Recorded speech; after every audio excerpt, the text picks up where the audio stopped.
On this episode, we drop in on the National Bike Summit in Washington, D.C. The Robert Wood Johnson Foundation has a new Active Living by Design program. The City Repair Project works with local communities in Portland, Oregon. We learn about the rideshare program for Salem, Oregon. Finally, we talk with a former Salem mayor about the failure to finance a proposed sidewalk construction and maintenance program. Stay tuned.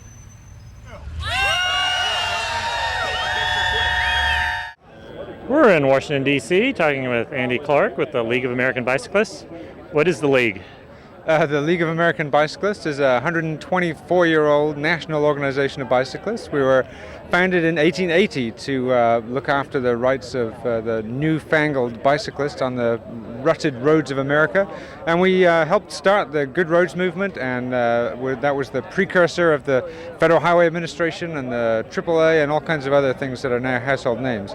So we've been around for almost 125 years looking out for cyclists, and that's why we're here in the nation's capital with hundreds of other cyclists. We've been here for 3 days at the National Bike Summit, and it's an attempt to try and get back to the status we enjoyed in the late 19th century, perhaps, and reclaim the roads for cyclists. And you've been doing the National Bike Summit for a few years now. What have you accomplished over that time? Yeah, this is the 4th year of the National Bike Summit, and I think what has really become apparent this year is the value of the personal relationships that we've developed with members of Congress and with agency staff and with amongst ourselves, but primarily with members of Congress. One of the days of the summit is devoted to visits with members to educate them and inform them as to what issues are affecting cyclists. And that relationship that we've developed has enabled us to really make some progress with Congress. There's a Congressional Bike Caucus, for example, which has over 100 members on the House side and a dozen members on the Senate side, and that wouldn't have been possible without the tireless efforts of the folks who were visiting Hill office after Hill office yesterday, talking up bicycling, just saying the word bicycle to members of Congress to make them understand that this is an issue people care about. And we're dressed up for cycling. What's happening this afternoon, the final day of the summit? Well, you know, the first day of the summit is all about education. The second day is about information and talking to members of Congress. And the third day is a bit of a wrap-up and is a chance to ride. That's what we're here to enjoy and celebrate. So on a gorgeous day like today, we're treated to a 70 plus degree day. We're going to get out and do what we do best, which is ride our bikes. Now, you have other things going on the rest of the year besides the summit in March. What else is happening? The great thing about the summit is it's early in the year, and it heralds a year chock full of great activities. In May, National Bike Month is a traditional celebration for the League and the bicycle community. This year we've got a great new promotion with Shimano and Rodale Press, a Bike to Work Week promotion in 14 cities and nationwide, where we're going to be encouraging people to just try cycling to work and visit Bike to Work, a Bike to Work Week website, where people will be able to find out about information and about events in their community. And we have a variety of other promotional programs. We've got a new book on bicycle education coming out later in the spring. And I feel like this is, especially with the momentum at the summit the last 2 or 3 days, is going to be a good year for cycling. I think we're getting more recognition and awareness, and we're looking forward to seeing our movement grow. One other thing that happened this year, you had a meeting at the World Bank on Thursday. What was that all about? Yes, most of the participants of the summit were on the Hill visiting members of Congress. We are also focusing on mayors and elected officials, and at the World Bank on Thursday, we had a special symposium hosted by the bank with our partners Vela Mondiale from Europe. And the goal of that symposium, and I think we achieved it, was to raise awareness of bicycling issues among other local elected officials and mayors, and begin to be a little more deliberate about how we give mayors and elected officials the opportunity to take advantage of the role bicycling can play in solving many urban policy issues. We know about the public health crisis, we know there are environmental issues, congestion issues, safety issues, even public safety issues, which are at the forefront of the minds of mayors and city councils. and we want to make them aware that cycling has an amazing role to play in helping solve some of those issues and achieve their goals for the new American cities that are becoming so much more vibrant. People are wanting to come back to cities, and if our cities are going to thrive with more people living in them, people are going to have to be riding and walking and using transit. They're not going to all be able to come with 2 cars and make every trip by car. So the symposium is a big part of the effort to engage mayors in that process. So that was, I think, a good event, a new area for us, and one that we're looking forward to developing.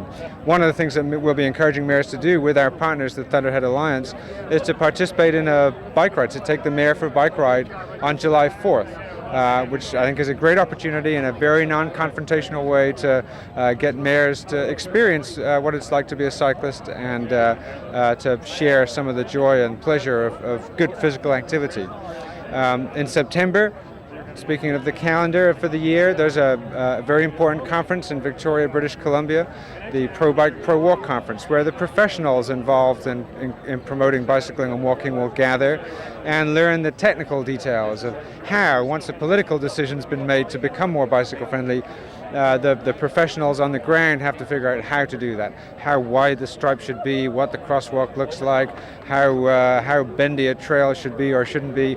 Those are the technical issues, and there's a big conference coming up in September of this year. So I think, as I say, we're looking forward to a great year for cycling. We've got a lot of our colleagues from clubs and advocacy groups around the country, but also from the bike industry, and hopefully our efforts will get more people on bikes more often, and will help the industry sell a few more of their products and benefit the country, benefit the community, and benefit people.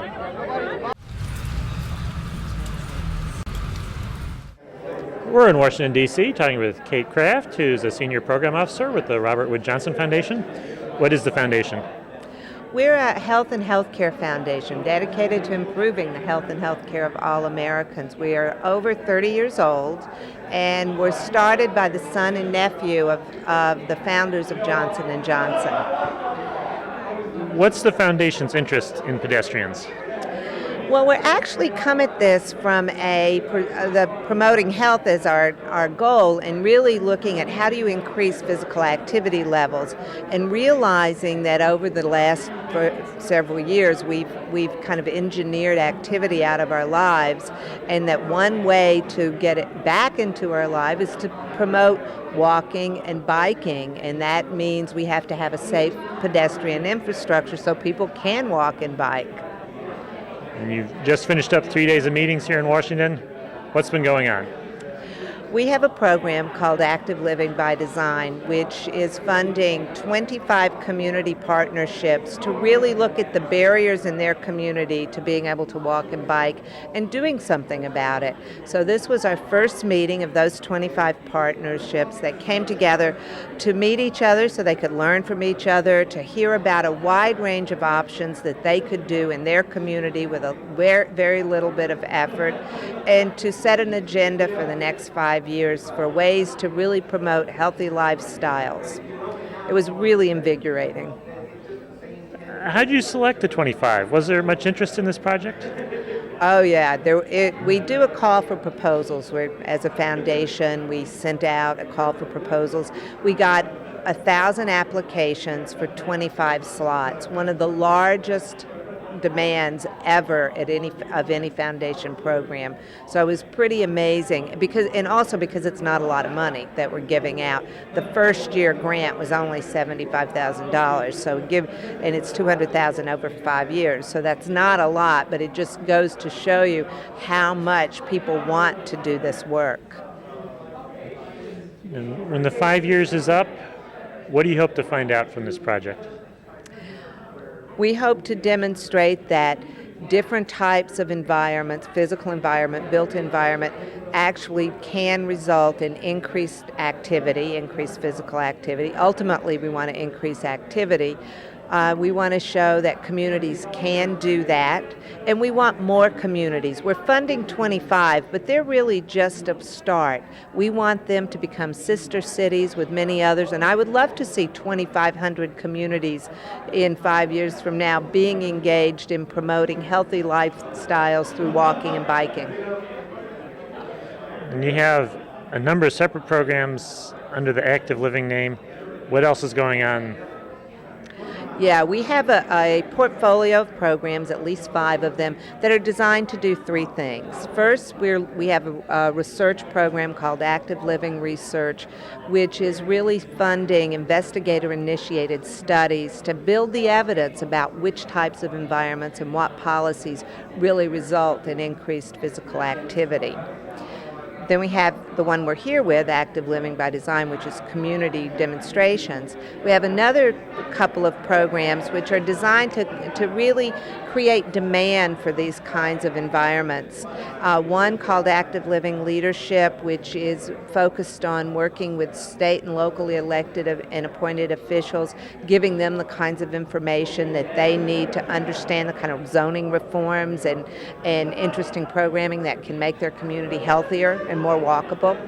We have one called Active Living Network because at its core this work is cross-sector and multidisciplinary, and those of us in planning and transportation and public health, we've lost the ability to talk to each other, so the network is here to build a coalition to make that happen again, or help make that happen, say a translation service. We have another program called Active Living Resource Center, which is poised to provide information to communities across the country about what we're doing and giving them some tools so they can start in their own community these kinds of movements. How would someone find out more about what resources might be available? Well, there are a number of ways. One is they can come to the Robert Wood Johnson website, rwjf.org, and go to the Active Living section, and there will be information on all these programs with links to their websites. And they all have websites: activeliving.org, activelivingresearch.org, activelivingbydesign.org. I would suspect if you Google Active Living, you'll get there. And feel free you can pick up the phone and call any of those programs or the foundation, and someone would give you information about what's going on and what we anticipate for the future.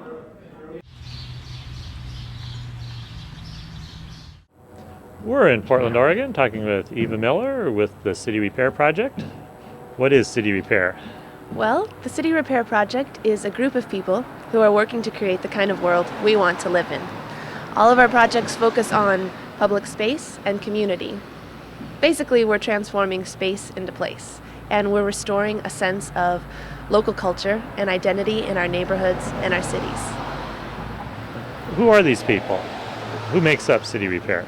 Well, City Repair is an all-volunteer-run organization, and we work on multidisciplinary projects. We connect many facets of the city to collaborate on projects together: social and environmental groups, teachers, students, health professionals, artists, and very importantly, our local government and neighborhood associations. What are the central elements of a City Repair project? Well, it is essential that all of our projects are collaborative because we all have something to learn from each other. And it's very important that anything that we build is built in an ecological way, in a way that restores rather than depletes our Earth's natural resources. And of course, we wouldn't be the City Repair Project if we weren't focusing on localization, the localization of natural, social, and economic capital. Why is that important to neighborhoods? What does a neighborhood get out of one of these projects? Well, when you look around our cities, our towns, you see a lot of social isolation, and you see a loss of common land and a loss of public gatherings. We are reclaiming our physical and our psychological public space. So neighbors get a chance to meet each other, a chance to work together, a chance to actually think about their neighborhoods and design something that helps improve their neighborhoods, the way that they look, the way that they feel, and the way that they're used.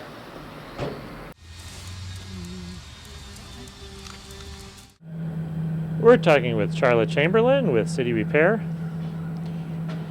What are some of the projects that City Repair has been working on? Well, we have a lot of different projects. One of our projects is called the Earth Day Celebration, and then we also have a village building convergence. We also have a tea horse, which is a mobile tea house. The Earth Day Celebration is we call it the Celebration of Localization, which is a big festival of local businesses, local nonprofits, local social organizations, and also music bands, and we have a large parade. And that event is mainly for bringing people together to see what Portland has to offer, and like all the things that a local community has to offer. And that way they don't have to like go to other larger businesses to see the things that they can get from small businesses and to support local economies and local culture. The Village Building Convergence is sort of an outgrowth of our intersection repair project, which the Village Building Convergence does 10 intersection repair projects, which are neighborhood initiated projects that build neighborhood piazzas, and neighbors can decide like the different elements that they want to have. They could have different benches, they can have kiosks for information, they can have fruit and vegetable stands, tea stations, lots of different things. Or they can paint the street, as some of the neighborhoods have done. And it's really just an opportunity for people to work together, to find common interests, to find their common space and reclaim that common space. How would something like an intersection repair project get started? A group of neighbors would get together, probably having dinner, and having the impulse to create something for one another, for their neighborhood, maybe for their safety of their children, and something beautiful in their lives, something to share. And so then they would contact City Repair, and we would give a presentation and tell them about the city ordinance that we've been able to get passed that supports the creation of these places. And then that just starts the conversation, and then they just start talking, and we just help them sort out like what are the things that they want, so there's not a lot of argument, and that they can really create something positive for themselves. What has been the impact of some of the intersection repairs that have been completed? Has it made a difference in the neighborhood? It depends on the neighborhood. For sure, there's always that feeling of like a lot of joy, people creating together, creating that cooperation time, and then each year they get to revisit those places and do a little more work as the different, especially the Village Building Conversions. Every year that happens, and then people can come together and do repairs, and it gives people that sense that we're working for our community, we're working together and building stronger foundations for democracy, for safety, and for lots of different things that we don't currently always have. Have you been able to spread your ideas beyond Portland, Oregon? We certainly are getting a lot of excitement about it nationwide. Some of our other co-directors went to the East Coast and did presentations, and there's groups in Asheville, North Carolina, in Ithaca, New York, in Ohio, in Arizona, Northern California, that are really interested in the work and are starting their own versions of City Repair to get that new generation of community activism happening in their localities. Someone who's interested in the concept, is there any place they can learn more about it? Well, we do have a website, and it has all of the information about placemaking and all our different events, and it's www.cityrepair.org, and that has lots of information for you to find out about just about everything we do. We're in Salem, Oregon, talking with Linda Putman, who's with the City Rideshare Program. What is the Rideshare Program? Well, officially it's Mid-Valley Rideshare. It's a program that's funded by the Federal Highway Administration through the Oregon Department of Transportation, and the City of Salem puts up some matching money also. And the whole point of this program is to help people get to work primarily by carpool or vanpool or transit. We've expanded our program to include biking and walking as commute options for a number of reasons, most important being our physical well-being. The whole point of the rideshare program, of course, is to reduce auto emissions, reduce traffic congestion, reduce parking demand, and to make the commuting experience a more pleasant one for all people living in the community. And someone who's commuting by car by themselves and is looking for alternatives, what can you do for them? Well, they might live in Eugene or Portland or as far north as Vancouver, but our Mid-Valley Rideshare program serves people all along the I-5 corridor and all of the small communities east and west of that corridor, many of whom come in to work in Salem because it's a state capital and it's the seat of government and many opportunities are there for employment. So all of those folks coming in impact our community livability, and those of us who reside here are having to deal with that. So we try to give people as many commute options as possible so that they realize they have more choice than just driving alone to work. You say you've been expanding to the non-motorized modes, walking, biking. Yes, it's become more and more apparent that Americans' sedentary lifestyle has not included active transportation. That means biking or walking or skating. It could include transit because transit does involve walking to the transit stop and getting up on and off the bus, of course. But the idea is to get more exercise. We're finding our employers are having more difficulty insuring us because of our sedentary lifestyle, the high incidence of obesity, heart disease, other things, and a healthy physical activity can help to alleviate that. So it becomes part of the whole package of transportation, which includes human transport.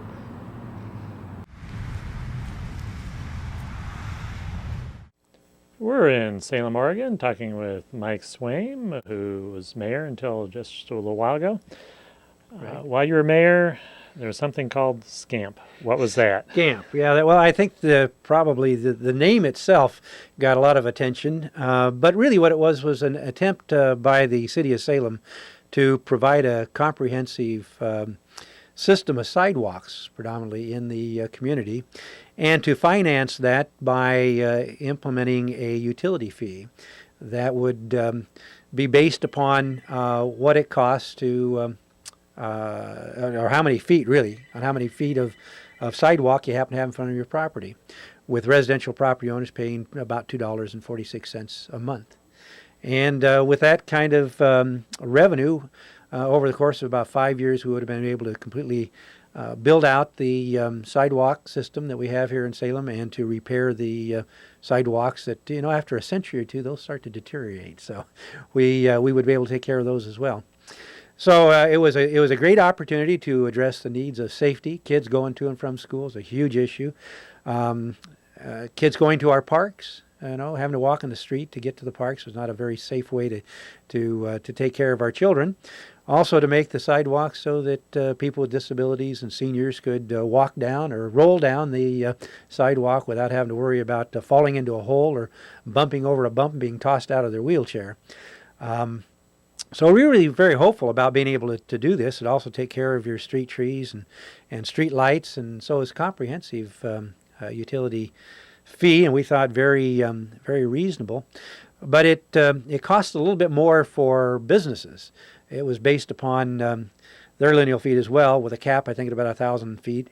And what happened was that the lobbyists for the Grocery Association paid petitioners to petition signature gatherers, I guess, to gather signatures and put this on the ballot, and it went down to defeat in a public vote about a year ago.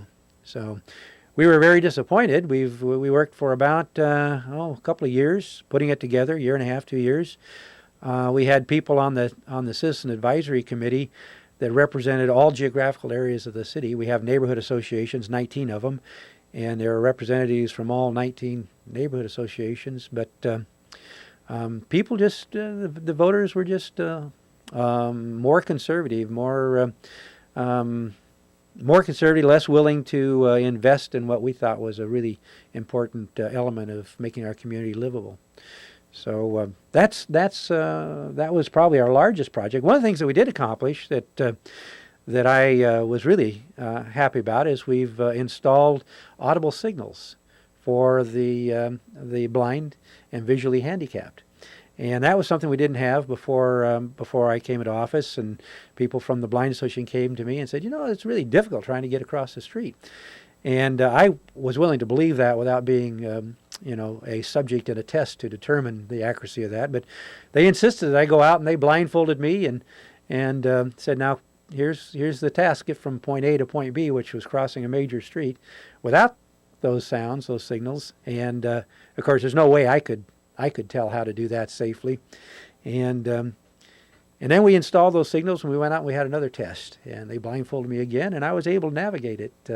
Wandered quite a bit across the crosswalk. It wasn't just a straight line from one side to the other, but it was just amazing to somebody with an unpracticed ear and not being involved in that.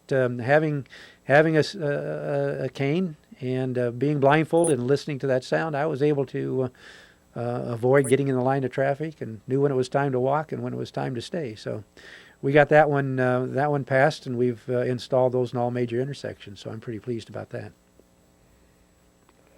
What do you see as the future of sidewalks in Salem? What's it going to take to get them repaired and fill in the gaps? Well, these things used to be funded with property taxes. It was just a part of the cost of government. But because of measures 5, 47, and 50, 5 being implemented, I think, about 1990 or 91, we've capped the amount of taxes that local government is able to raise, and that's not bad per se, and there's good reasons for it. But the fact of the matter, we've created somewhat of a depression-like condition for municipal financing, and you don't have enough money to take care of all of the needs. And when you have your fire and police taking up over half of your general fund budget, it doesn't leave a lot of money to do a lot of other things. So I anticipate that if we're going to do something, and I think the community will come around to seeing the need to do that, it'll probably be in a little better economic times.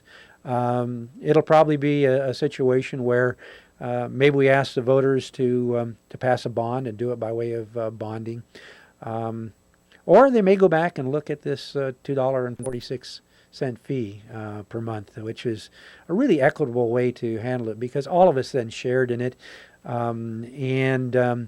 and it made it a predictable flow of revenue for a particular purpose. So I'm still optimistic. It's just it was an idea before its time, and the time needs to catch up with the idea. But I'm optimistic it'll happen in the future.